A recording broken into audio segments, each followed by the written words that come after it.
Hello and welcome to Forward Boldly. I'm Christine Niles, coming to you from the heart of the Midwest in the snowy farmlands of a little town named Gower in Missouri, where there's a monastery called Our Lady of Ephesus. I'm actually spending a couple of days retreat here with my daughter, so this is not going to be a very long episode, but I thought it would be a good idea to share with you some of the sights and sounds and some of my thoughts during my stay here. The Abbey of Our Lady of Ephesus is named after the house where Mary lived with St. John. Tradition says that after the death of Christ, Mary with St. John the Apostle moved to Ephesus and remained in that house for the rest of their lives. And the Abbey of Our Lady of Ephesus is home to the Benedictines of Mary, Queen of Apostles, most recently in the news because their foundress, Sister Wilhelmina Lancaster, was found incorrupt. More on that in a little bit. So we arrived at the airport, we pick up the rental car, get in, and then make our way the 45-minute drive to the Abbey. And by that time, it's getting pretty dark, and the roads are somewhat treacherous. I'm coming from, kind of cool weather, 40s, kind of, living in the South now, going now to sub-zero temperatures and icy roads and snow and everywhere. And considering I lived in Detroit for 10 years, I should be used to it by now, but to be honest, it's been more than a year and kind of abrupt, coming from a southern state back to this frigid, icy, snowy environment. And so I was a bit nervous on the road, and I'm just trying to make sure that I'm staying on the road and don't skid off because of the ice and the snow. And it's dark, and we're driving essentially through cornfields, so there aren't any street lights and barely anybody at all on the road at that point.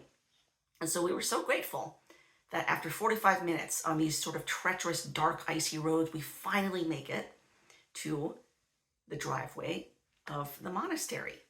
And so we turn in and we're looking forward to getting to our guest house, and we are greeted with a huge arch and massive high walls, stone walls, and iron gate that is not open but shut.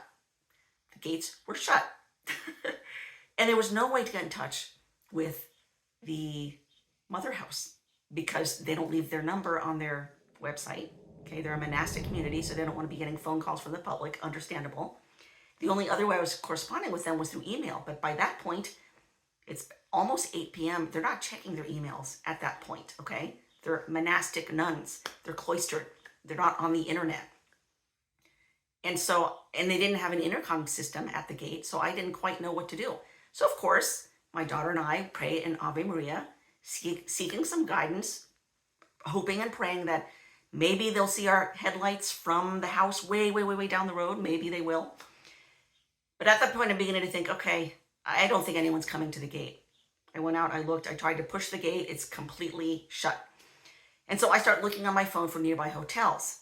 And the nearest hotel was about 30 minutes away. Didn't look like a very good one. And the next closest one would be an hour away. So I just thought, okay, Lord, thy will be done. This happened for a reason. And, I'm going to go ahead and just make a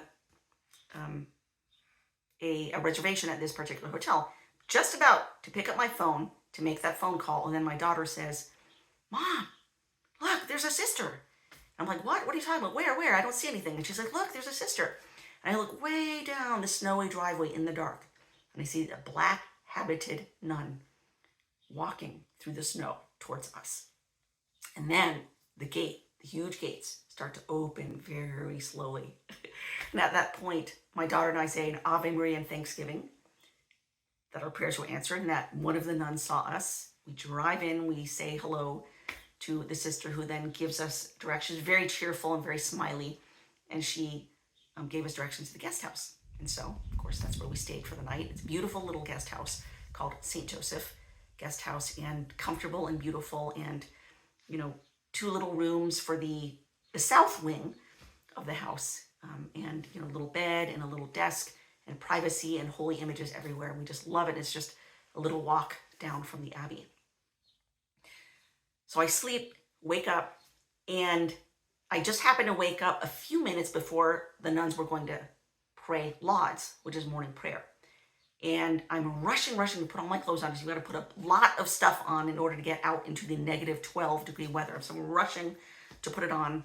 I go up to the Abbey and trudge through the snow. And like I said, sub-zero temperatures, absolutely frigid. Nobody's around. Dawn is coming up. There's snow drifts, and undulating hills. Absolutely beautiful. Very quiet, very cold.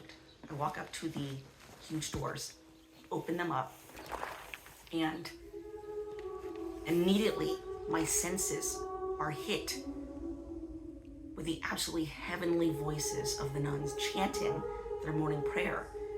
Latin psalms and prayers just floating and echoing throughout that abbey. And it was like a warm embrace of the senses. It was absolutely heavenly. It was divine, beautiful. The church was nice and warm. And I go in, I kneel in the pew, and I offer prayers of thanksgiving. Now, the Abbey itself is a little bit different from other churches because, as with other churches, you walk in and then there is the huge nave, and then you've got the pews where all the laity come in and sit and pray, of course, and you've got the high altar.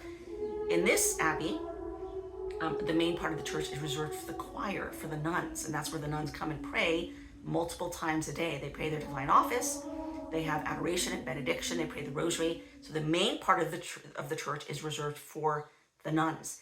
There is a little side part of the church just to the left of the tabernacle, to the left of the altar, where the public can come in.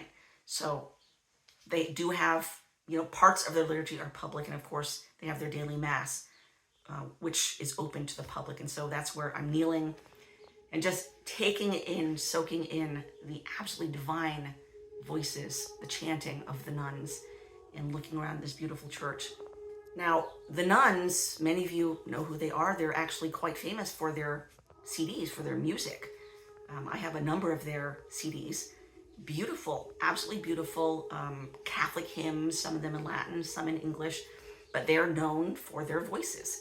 And so it's such a delight and such a treat to be able to be here and to immerse myself in their prayer life, and which is accompanied again by their beautiful, beautiful chanting voices. So I knelt in the pew and I simply listened and prayed along with them for the next half hour or so.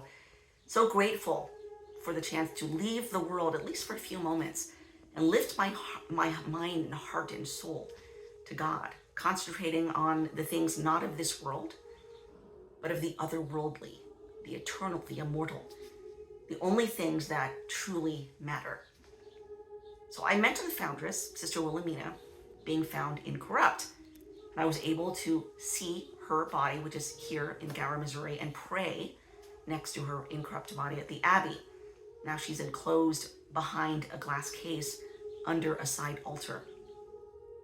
And as I've discussed before, Sister Wilhelmina was exhumed in the spring of 2023 after 4 years of being buried in a simple wooden box. She wasn't embalmed, nothing special was done to preserve her body, and she was buried in damp earth. And in fact, when they exhumed her, it's simply to move her body. It wasn't, to examine her or anything. There was no special reason. They actually found that some of the damp earth had gotten into the coffin.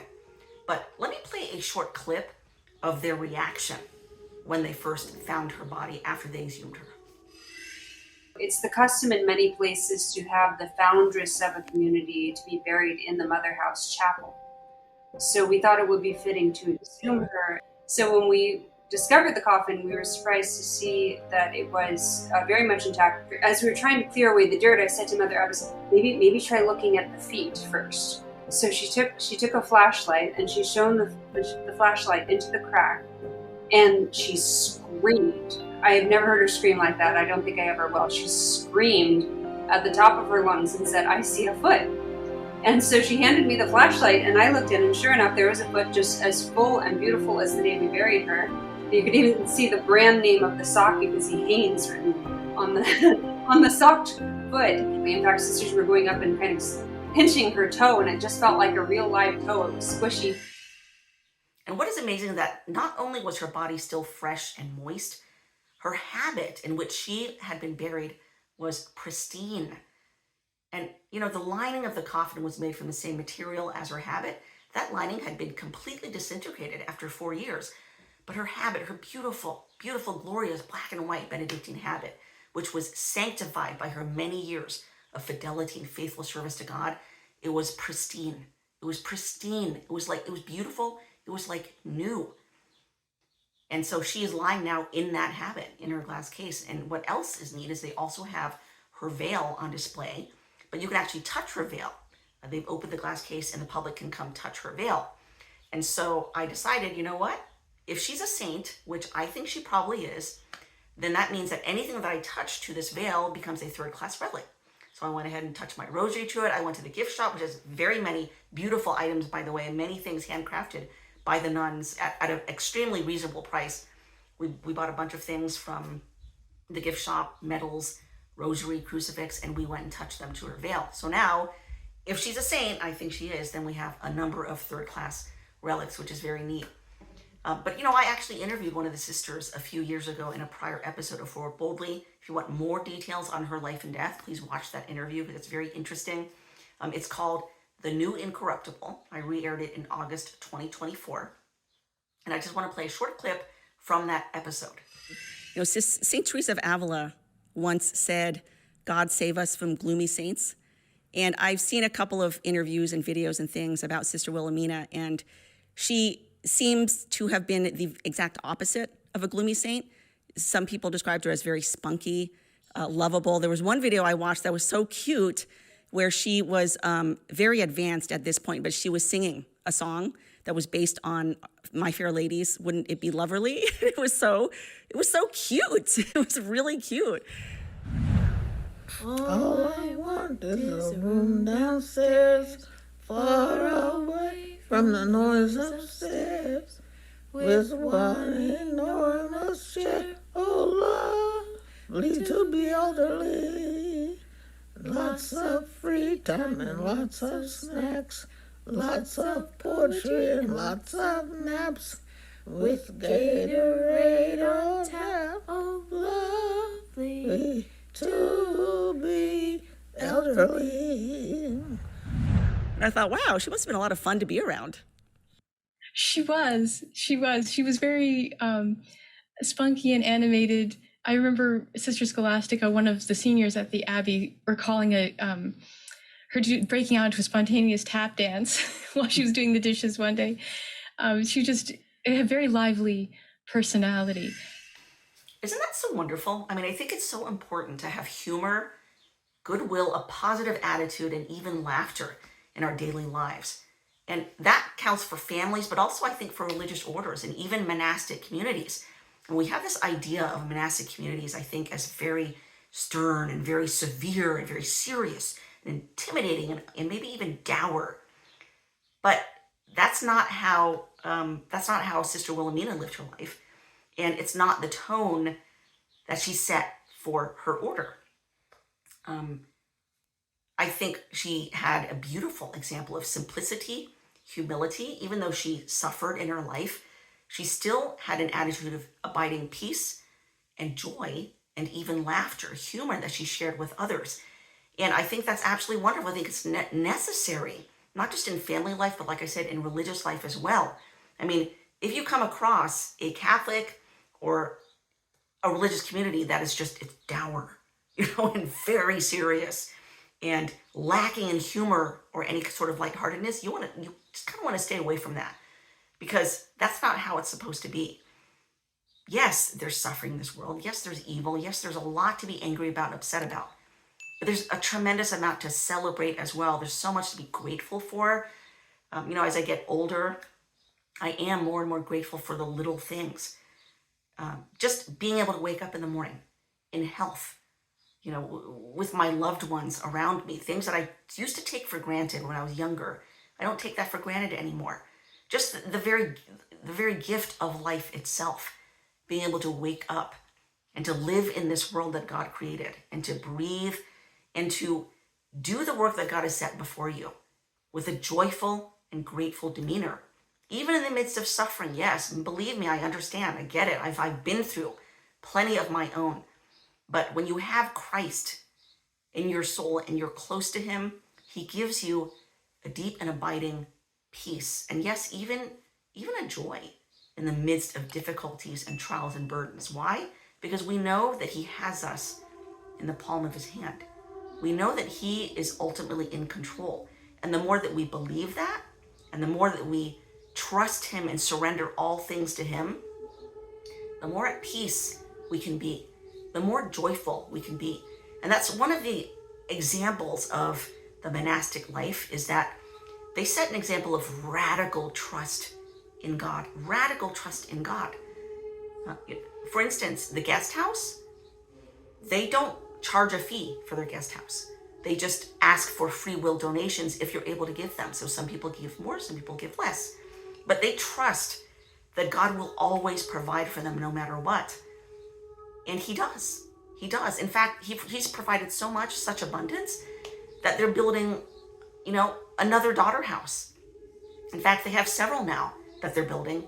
This one is completely full. It's 40 nuns. And the most amazing thing is that these nuns, many of them are young, they're youthful, they're vibrant, and this order is growing. It's growing.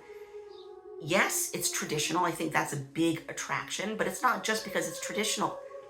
It's because they're also joyful. They live out their beautiful vocation in peace, in joy, in love, in loving service for priests and for souls. And you can sense that when you come here. You can sense it, in their demeanor. And I think that's so incredibly important, because not all communities have that. So again, I don't think it's just the traditionalist aspect, although that is a big part of it, but it's also living it out in joy, in meekness, in humility, in radical trust in God. Really living out the gospel in a way that attracts those from the outside.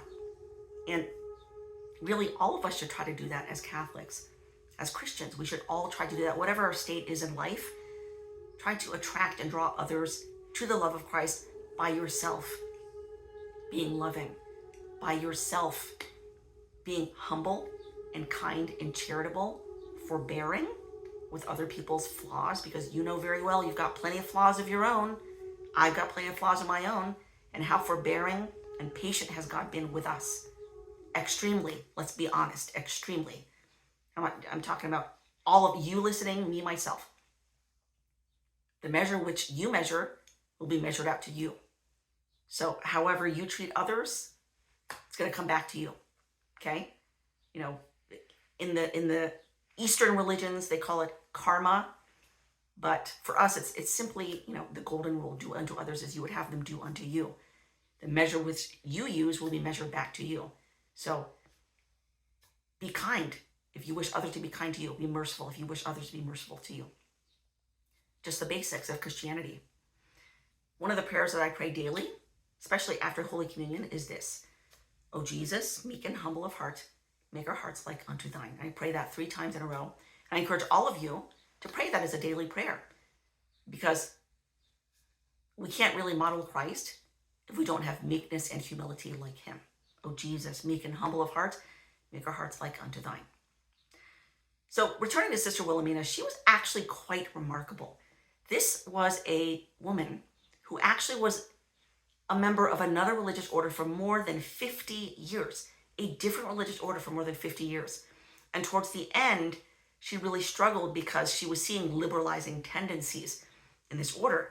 And at first, she tried to implement reform. She tried to encourage reform back to more reverent, more traditional ways. And she wasn't making very much progress. And so she discerned that it would be easier, it would be better for her, rather than trying to reform, to go and found a new order. Thus was founded the Benedictines of Mary, Queen of Apostles. And it was very important to her to have the traditional liturgy. So that kind of served as the bedrock, as part of their charism. And they originally worked alongside the priestly fraternity of St. Peter, the FSSP. Since that time, they sort of discerned a more monastic life, a more monastic community. And so that is where they are now. They offer the traditional Latin Mass every day. And what's amazing is that, like I said, after more than 50 years at another order, at the spry young age of 70 years old, she founded a new order. Since that time, it has grown so much. God has so blessed it. And that's what he does with anyone, any apostle that remains faithful to him. God is going to bless it. He's going to increase it. He's going to cause it to flourish and thrive. And she was faithful, and the current nuns here are faithful. So I ask you to please continue to keep them in your prayers. Keep me in your prayers for a fruitful retreat, but also that I always remain faithful to God, that I always do his holy will no matter what, and that I would do the work that God has set before me with fidelity and with great trust. And please know that I am bringing all of your intentions here to the altar with me as I unite myself with the holy sacrifice of the Mass. And each time I come to pray the divine office along with the nuns, I am bringing you and your intentions with me. Just a quick programming note, because I'm on retreat and traveling, I won't be able to do Catholic News Roundup this week, but I will do it next week, and I'm sure it's going to be jam-packed with news, because under this administration, they're just moving at lightning speed with all their new reforms and proposals and executive orders, and it just seems like there's huge news coming out every single day, sometimes multiple times a day. It's absolutely amazing. So we will be back next week with a fresh new episode of Catholic News Roundup. But until then, I'm signing off. Thank you so much for watching and listening. Let's pray for each other, and in the words of St. Joan of Arc, in God's name, forward boldly.